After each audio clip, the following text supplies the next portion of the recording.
Kapag ako'y nag-iisa, aking nadarama kalungkutan sa buhay ko.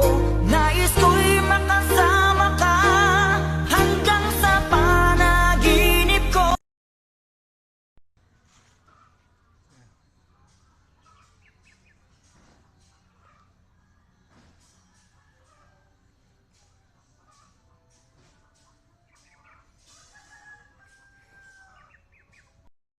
Hello everyone! Hello mga kawudi, mga langga. Meron akong awareness, like gusto mo share ng something na dapat nating tandaan always. So ito yon, very simple.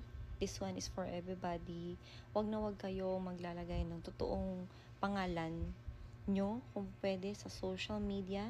Wag nyo ding ilalagay or hindi nyo kailangan lahat i-post about